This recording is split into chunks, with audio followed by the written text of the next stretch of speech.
Manager, hell of a player, winning player, Larry Bowa, will help us with Dick Allen. Larry, wish we have you on a better note. You and I go back a long way. Larry did radio for me every week for a couple of years, never took a nickel. This man right here, he's a good man. He says hello. Larry, nice to have you with us. How are you? Okay, pal? It's nice to be here, Chris. I wish the circumstances were different, but I was very fortunate to be an acquaintance and teammate of Dick Allen, and he meant a lot to our career, my career especially. Yes, I know Schmitty said the same thing. That 75 team was just about ready to pop and ready to win, and then Dick got there and was there for a couple of years. What did he teach that young Phillies team? Let me hear. Well, basically, Chris, he taught us how to win, how to play close games, what to do in certain situations, what you should do, what you shouldn't do. He talked to me, he told me, you're a singles and doubles hitter. This is what you have to do to be successful.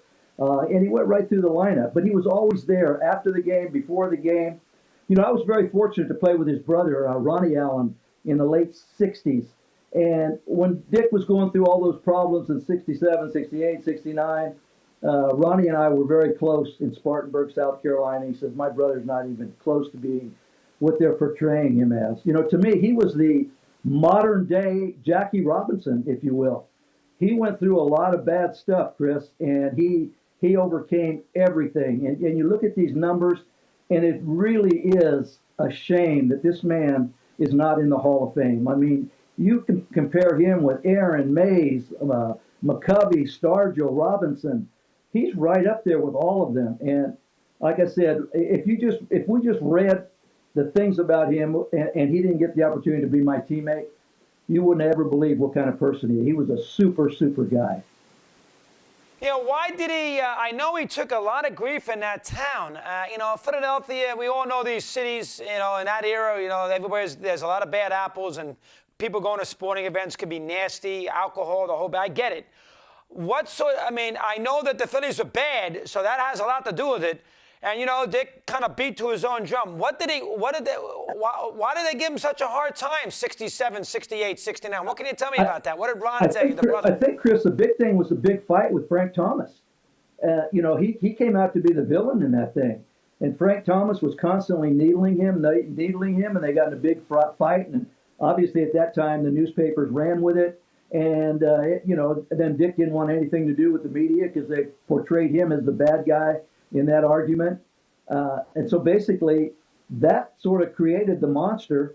He had to go out there in the late 60s with a batting helmet on, not just in Philadelphia, all over, because people were throwing stuff at him and everything like that. He went through some bad stuff, Chris. And again, I followed Jackie Robinson, the movie and everything, and it sort of reminds me a little bit of what Dick went through. All right, now why did he get traded? He went from Philly to St. Louis. Philadelphia changed the scenery, I get it. 1 year with the Cardinals, then he goes to L.A., and then the Dodgers trade him. I guess they had Garvey, so they wanted to play him at first base. And then they go to the White Sox for Tommy John. Traded a lot there, Larry. What's the explanation there? What can you tell me? Well, again, you know baseball, Chris. If you get a reputation, it takes 1 day to get a bad reputation. It takes 30 years to break that reputation. That's just the nature of the beast in baseball. And, a lot of people really couldn't trust him, I guess. But if you got to know the man, there was no flaws as far as I was concerned. He might have had some problems in the late 60s, but when we got him in 75 and 76, as you said earlier, when we started this interview, he sort of gave us that extra push to get us over the hump.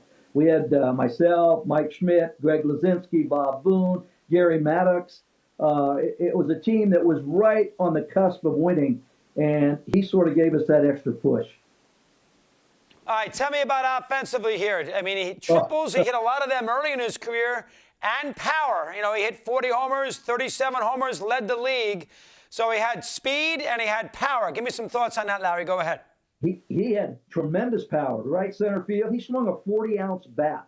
When I first came up, when I was in 75, instead of using a lead bat, I would use his bat and swing it on the on-deck circle. It was 40 ounces, 35 inches.